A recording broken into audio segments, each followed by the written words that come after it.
हाँ, तो आज का वीडियो बहुत बहुत ज़्यादा इंपॉर्टेंट, बहुत ही ज़्यादा इंपॉर्टेंट है। ठीक है, इतना क्यों कह रहा हूँ समझ गए होंगे आप। इसलिए कह रहा हूँ कि आपकी बुक में 2 एग्जाम्पल दे रखे हैं और इतने ज़बरदस्त एग्जाम्पल दे रखे हैं कि किसी ने भी यूट्यूब पर ढंग से सोल्यूशन नहीं करवाया। बुक छाप दी और कह दिया SR ये SR, कोई लॉजिक नहीं, कोई कारण नहीं। लेकिन इस तरीके से मैं आपको लॉजिक विद ऑथेंटिक, ज़बरदस्त ऑथेंटिक लॉजिक के साथ बताऊंगा। बस आपको करना क्या है, मैं जैसा जैसा कह रहा हूँ 1 सेकंड भी इधर उधर मत हो जाना, क्योंकि ये जो दोनों एग्जाम्पल है फर्स्ट और सेकंड बहुत टॉप लेवल के एग्जाम्पल है और यहाँ से एग्जाम में क्वेश्चन आना पक्का है। देखो होगा क्या, इस चैप्टर से न्यूमेरिकल आएगा, तो ये दोनों क्वेश्चन भी तो न्यूमेरिकल के ही पार्ट है। ये प्रूव कराने वाले हैं, सिद्ध कराने वाले हैं। बहुत ज़्यादा जोर दे के कह रहा हूँ मैं, एग्जाम में सीधा सीधा 3 मार्क्स का क्वेश्चन आ जाएगा जो। और ये दोनों एग्जाम्पल दोनों बहुत रेयर हैं, बहुत अलग तरह के हैं, कुछ ही स्टूडेंट कर पाएंगे, ये भी मैं कह रहा हूँ। लेकिन अगर मेरा वाला तरीका समझ लिया आपने, बहुत इजी बताऊंगा, वो तो आपको पता ही है कि फिजिक्स मैथ्स देख ही नहीं छोड़े अपन, तो वो अगर लॉजिक समझ लिया आपने तो बहुत इजी हो जाएगा। ठीक है, पहले क्वेश्चन पढ़ लो। ये कह रहा है कि सिद्ध कीजिए कि दर्पण में प्रतिबिंब जो है वो दर्पण के पीछे उतनी ही दूरी पर बनता है जितनी दूरी पर बिंब दर्पण के सामने है। मतलब कि prove that image in the mirror is at the same distance from mirror at that of the distance of object from the mirror, जितनी दूरी पे ऑब्जेक्ट हो। मतलब अब इस बात को दिमाग में फिट करना, सबसे पहले इसका इंपॉर्टेंट डायग्राम भी इंपॉर्टेंट है, उसके बाद में सॉल्यूशन इंपॉर्टेंट है। तो देखो करना क्या है, सबसे पहले अब हमें ये नहीं पता कि दर्पण कौन सा है, ना तो कॉन्वेक्स का पता ना कॉनकेव का पता, और बिल्कुल से ये होना भी नहीं चाहिए, वो कोई कंपल्सरी नहीं है। तो जब ऐसा कोई नहीं पता हो दर्पण का भी, बस मिरर का कह रहा है वो, अब मेरी बात सुनना, तो हम एक क्या करते हैं, एक परावर्तक पृष्ठ लेते हैं। ठीक है, जहाँ पर जहाँ से किरणें रिफ्लेक्ट होगी, ये कोई अपने परावर्तक पृष्ठ रिफ्लेक्टेड ले लिया प्लेन। ठीक है, अब मेरी बात सुनना, इसको अपन को कुछ भी नाम दे दो, मैं कुछ भी दे सकता हूँ, वो कोई ज़रूरी नहीं है, M और M डैश। अब थोड़ा सा बड़ा डायग्राम बनाता हूँ ताकि हर चीज़ ओपन आपको नजर आएगी, पूरी दिमाग में बिठा लेना। M और M डैश नाम दे दिया। ठीक है, अब मेरी बात सुनो, यहाँ सपोज अपना ऑब्जेक्ट है, मतलब अपनी वस्तु है, बिंब। उसने क्या कहा कि प्रतिबिंब दर्पण के पीछे उतनी ही दूरी बनता है जितनी दूरी पर बिंब दर्पण के सामने हो। ये सपोज दर्पण के सामने, ये अपना बिंब, समझ गए, ये अपना बिंब है, और ये दर्पण के पीछे नीचे, अपन इसको डॉट डॉट से दिखा देते हैं, पूरी लाइन को ही। ठीक है, डॉट डॉट से दिखा देते हैं। ये आपको समझना है कि ये हम किसकी बात कर रहे हैं, ऑब्जेक्ट की बात कर रहे हैं। पूरी दिमाग में फिट होगी बात, क्योंकि देखो अगर अवतल या उत्तल कुछ होता तो ऐसा डायग्राम बना लेते, लेकिन वो तो है नहीं। तो फिर अपन क्या करें, तो ऐसा अपन को एक मान के चलना है कि ये एक सरफेस है और ये हमारा दर्पण है, मिरर है। बात फिट है, ये सामने और ये इसके पीछे मान के चलना पड़ेगा, क्यों, ये हमको सोचना है। अब मेरी बात सुनो, बहुत ईजी है, और बीच में अपन ले लेते हैं इसका O। ठीक है, अब मेरी बात सुना, O, और एक काम करना पड़ेगा। अब मैं आपको कुछ बातें बताता हूँ कि एक्चुअल में हमें चाहिए क्या। बहुत ज़्यादा इजी है, बस दिमाग में फिट करनी है बात। हमें चाहिए क्या कि जितनी ये दूरी है, सपोज यहाँ पर नाम दे दिया P और इसको नाम दे दिया P डैश, बस यही सिद्ध करना है कि PM बराबर P डैश M हो जाए। ये हमें आंसर लाना है। पूरी बात समझो कि जितना जो दर्पण में प्रतिबिंब दर्पण के पीछे उतनी दूरी पर बनता है जितनी दूरी पर बिंब दर्पण के सामने, मतलब ये सामने और ये पीछे, ये हमें दिखाना है। अब टोटली आप साइंस से थोड़ा सा हटके इस क्वेश्चन में आ जाओ ज्योमेट्री की तरह। ठीक है, ज्योमेट्री वाले चैप्टर जो अपन 10वां या 11वां चैप्टर, उससे रिलेटेड क्वेश्चन बना देंगे इसको, बहुत ईजी। और मैंने आपको बहुत बेसिक बातें तो बताई रखी है, सर्वांग समता की यानी कॉन्ग्रेंसी की, और सिमिलरिटी यानी समरूपता की। अब मेरी बात सुना, ये हमें मेन चीज क्या, दिमाग में क्या क्लिक रहना चाहिए, हमें दिखाना क्या है।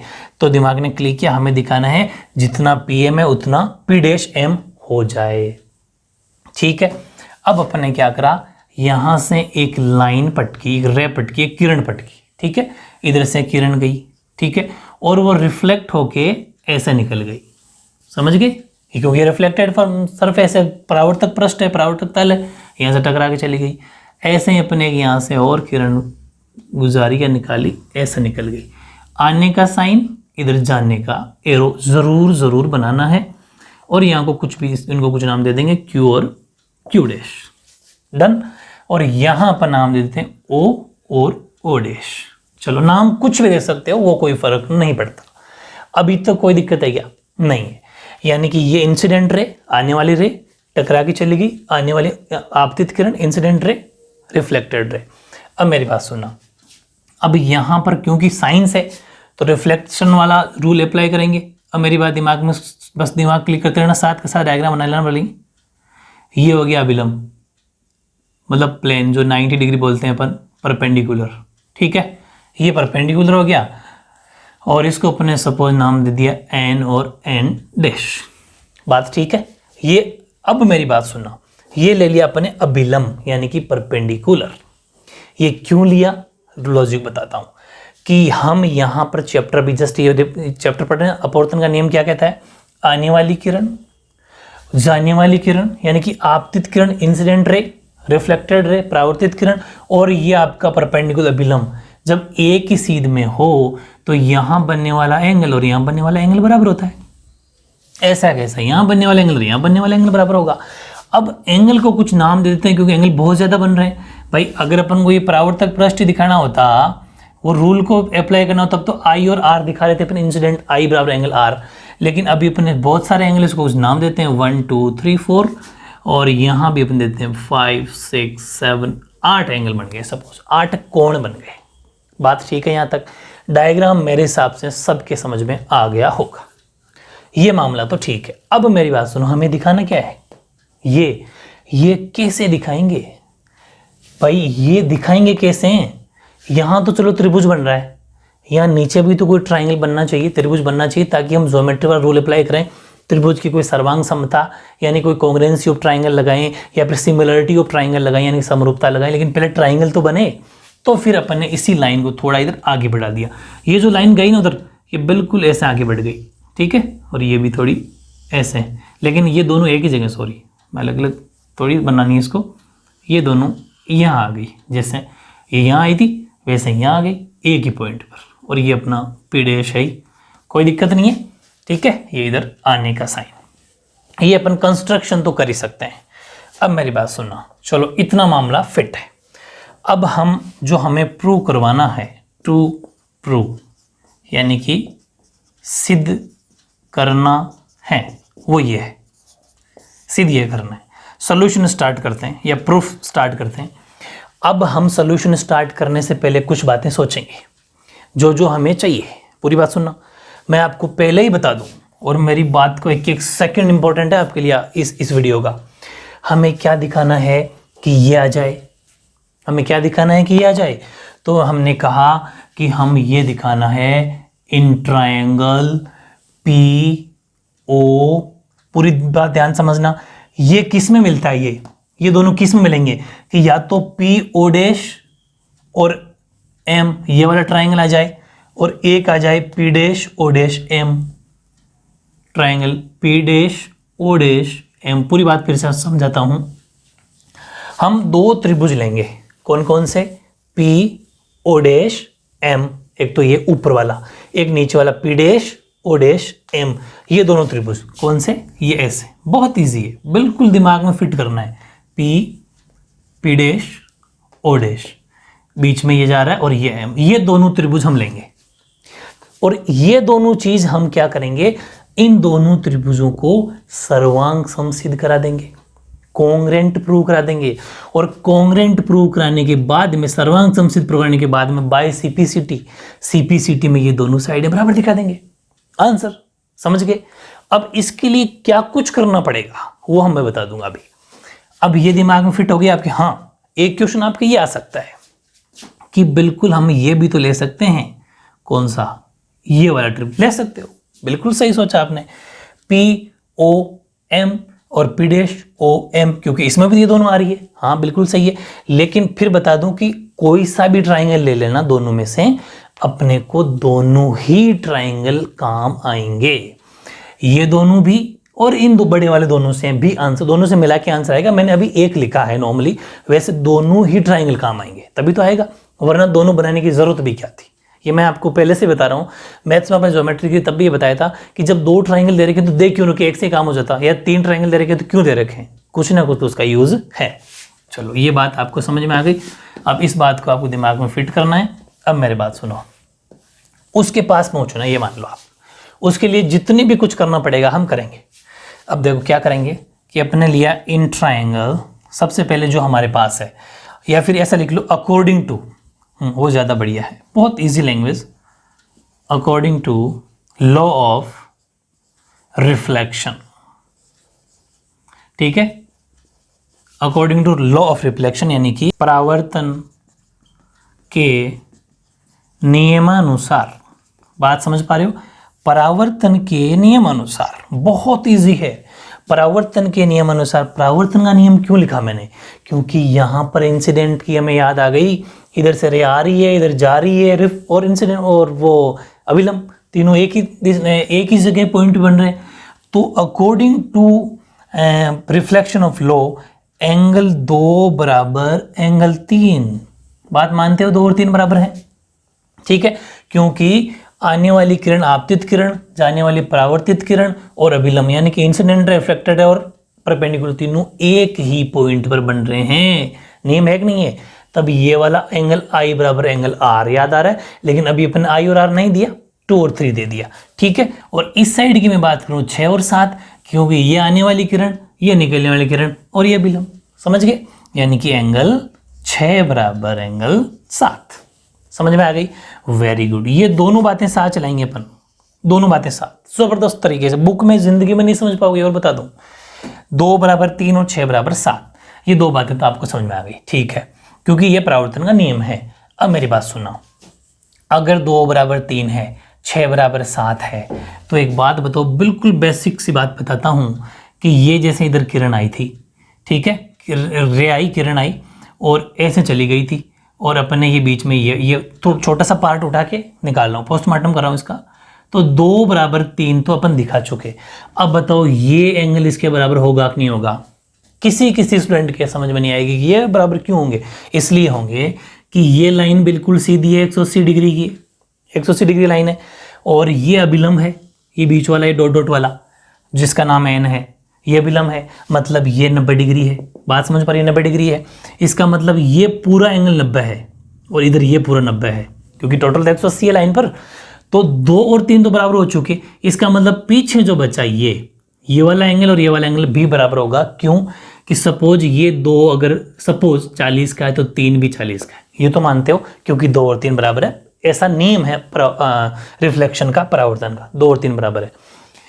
अगर 2 और 3 बराबर हैं 40 के, तो बताओ ये पीछे कितना, 50 का ही तो होगा, क्योंकि पूरा 90 है, तो गारंटी है ये 50 तो ये भी 50, क्योंकि 40 50 90, 40 50 90। इसका मतलब ये वाला एंगल भी बराबर है।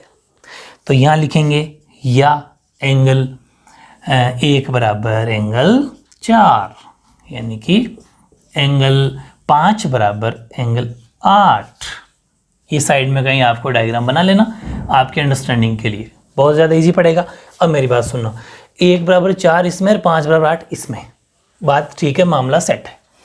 अब क्या हुआ, अब हमें इन ट्राइंगल के से मतलब है, तो एक एंगल हमें ओ चाहिए, ये वाला, ये एंगल, ये एंगल और इसका ये एंगल और ले लेते हैं। ठीक है, 8 तक तो हो चुके, तो ये ले लो 9 और ये ले लो 10, टोटल 10 एंगल हो गए।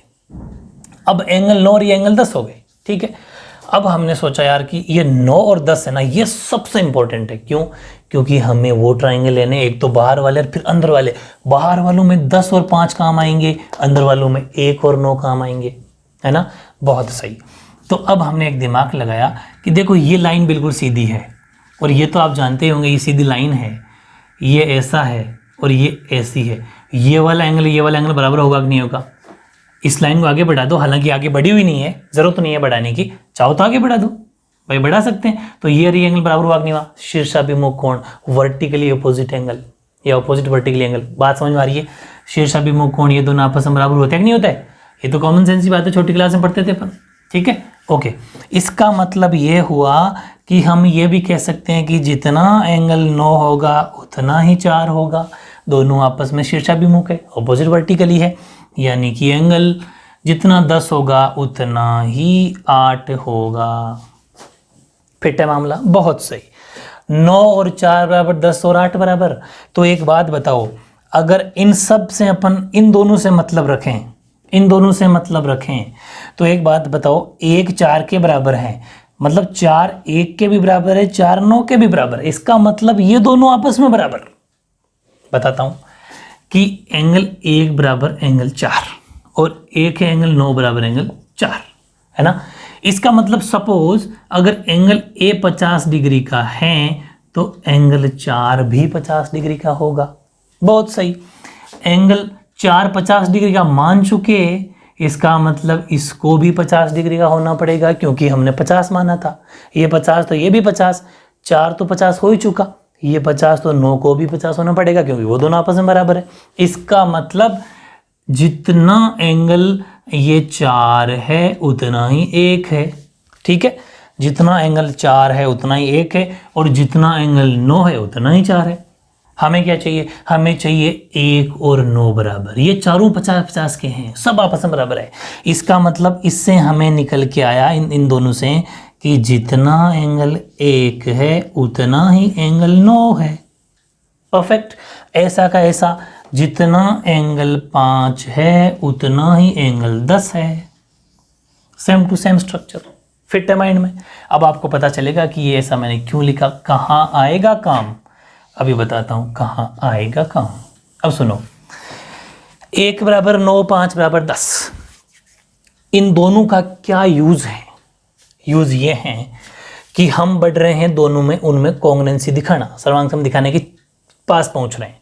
तो हमने अब देखा कि 9 और 1 तो बराबर हो चुका। 9 और 1 का यूज क्या है भाई, 9 और 1 का यूज ये है कि अगर मैं ये लिख दूं 180 डिग्री माइनस एंगल 1, पूरी बात सुनना, बराबर, ये 1 है ना, 1 इसी से लिख रहा हूं, इससे 180 डिग्री माइनस एंगल 9, तो क्या निकल के आता है, पूरी बात सुनना।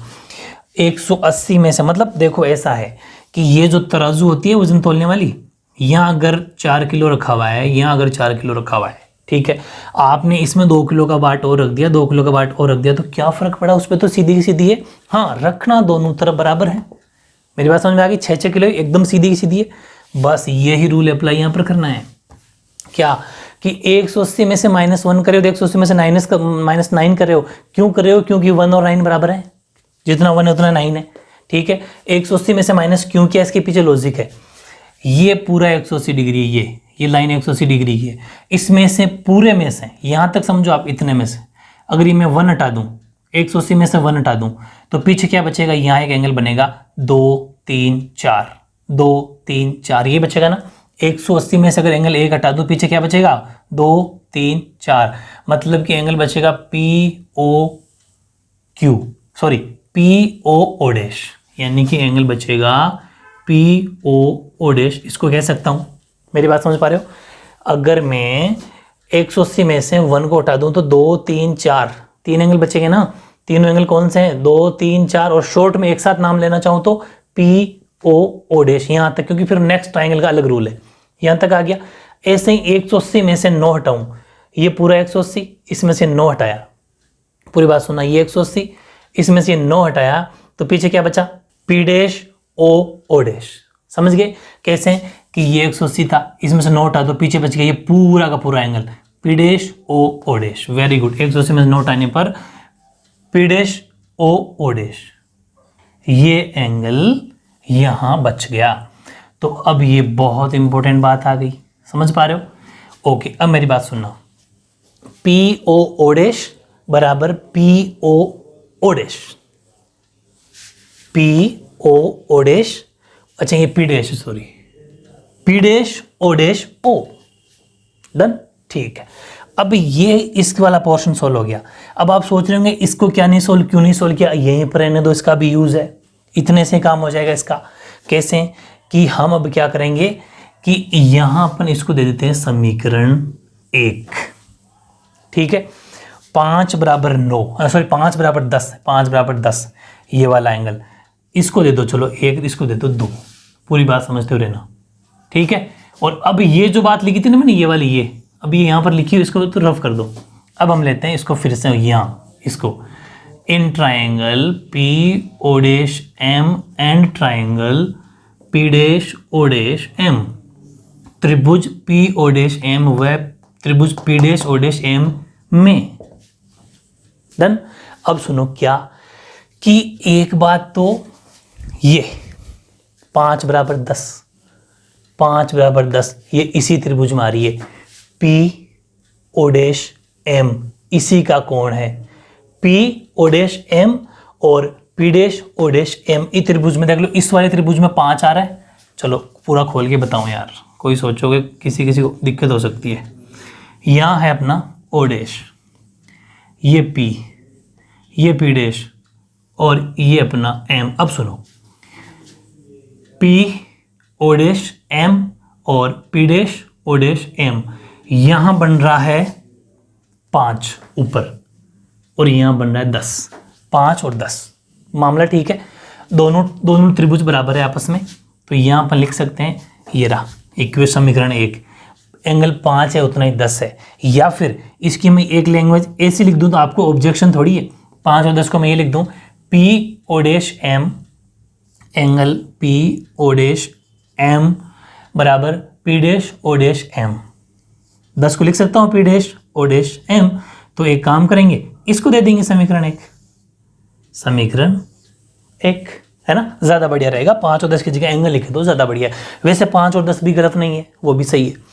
अब सुनो एक बात तो चलो ये आ गई, पी ओ डैश एम बराबर angle P dash O dash M. ठीक है, दूसरी बात क्या आएगी कि एक तो एंगल ले लिया, अपन सोच रहे हैं कि भुजा कोण भुजा लग जाए, साइड एंगल साइड लग जाए। एक साइड तो मुझे याद है कौन सी, ये रही, ये दोनों में कॉमन है। मतलब मैं ये तो पहले लिख सकता हूँ ओ डैश एम बराबर ओ डैश एम, यानी कि उभयनिष्ठ। पूरी बात समझते हो रहना, उभयनिष्ठ का मतलब कॉमन, ये तो दोनों में कॉमन है। और अब मैं इसको मिटा देता हूँ, और ये जो हमने लिखा है वो कहाँ से लिखा, ये फ्रॉम इक्वेशन 1 समीकरण 1 से, क्योंकि ये मैंने समीकरण अपने 1 में पहले निकाल के आ रहे हैं। चलो एक साइड की और जरूरत है, मैं जानबूझ के पहले ये लिख रहा हूँ ताकि आपको पता चले कि मैं करने क्या जा रहा हूँ। इसका मतलब एक साइड और आ जाए तो हमारा कॉन्ग्रुएंसी प्रूव हो जाए, सीपीसीटी में ये दिखा देंगे, समझ गए ना। अब हमने सोचा समीकरण 2 को फिर याद किया, इक्वेशन 2 को हमने क्यों याद किया कि यार तेरा क्या यूज है, हमने तेरे को क्यों निकाला भाई, समीकरण 2 को क्यों निकाला जब हमने कहीं काम ही नहीं लिया। इसने कहा है मेरी ज़रूरत पड़ेगी आपको, हमने कहा कैसे, तो हमने इसको देखा, वाकई उसकी हमें ज़रूरत पड़ गई। कैसे कि देखो पी ओ ओ डैश ये रहा, इसका मतलब ये वाला एंगल, फिर डायग्राम बना के बताता हूँ मैं, अब इसको रफ कर रहा हूँ, यहाँ बना दूंगा उसको। ठीक है, अब मेरी बात सुनना, हमने इसको कहा कि देखते हैं तेरी क्या ज़रूरत पड़ती है। तो देखो इसने कहा कि ज़रूरत ये पड़ेगी कि ये मेरा P, ये O, ये O डैश। ठीक है, और दूसरा है P dash O dash O, मतलब कि ऐसे इसको थोड़ा आगे बढ़ा लेते हैं, ये अपना P था ना इधर, और ये अपना इससे आ जाएगा इधर। ये 2 ट्रायंगल, आपको सब कुछ समझ में आएगा, जानबूझ के बना रहा हूँ खोल के। अब देखो अपन ने कहा कि पी ओ ओ डैश ये वाला एंगल, समझ गए, ये वाला एंगल बराबर हैं P dash O dash O के, इसके। तो आपने एक छोटी सी प्रॉपर्टी पढ़ी होगी छोटी क्लासेस में, 9th 10th में 8th में भी, कि बराबर एंगल जब होते हैं तो उनके सम्मुख भुजा बराबर होती है, सामने वाले, यानी कि opposite side of equal angles are equal. यानी कि ऑपोजिट जो एंगल, ये ऑपोजिट साइड, इसके सामने वाले साइड ये, इसके सामने वाले साइड ये आपस में बराबर होती है, बराबर एंगल के सामने वाली भुजाएं। इसका मतलब इसको हमने कहा यार तेरी तो ज़रूरत नहीं है लेकिन तू हमारी हेल्प कर सकता है, कि इसने कहा बिल्कुल कर सकता हूँ, और इसने हमारी हेल्प कर दी, और इसने कहा कि देख लो पी ओ डैश बराबर पी डैश ओ डैश आप मेरे से ले सकते हो। समझ गए क्या? इसका मतलब ये समीकरण 2 इसको ना देके हम इसको दे देंगे, समझ गए, क्योंकि अब उसकी ज़रूरत नहीं है, अब हमें इसकी ज़रूरत है, इसको 2 दे देते हैं। उसके साथ अपने चीटिंग की, पहले उसको 2 दिया लेकिन अब इसको 2 दे दिया, कोई बात नहीं, वो उसको पहले बताया नहीं था अपने कि हम तेरे को 2 नहीं देंगे। अब मेरी बात सुनना कि P O dash P dash O dash ये भुजा हमने हमारे को उसने दे दी, बहुत सही, बस इसी की ज़रूरत थी। यहाँ हम लिख देंगे पी ओ डैश बराबर P dash O dash from equation 1, समीकरण 2 से।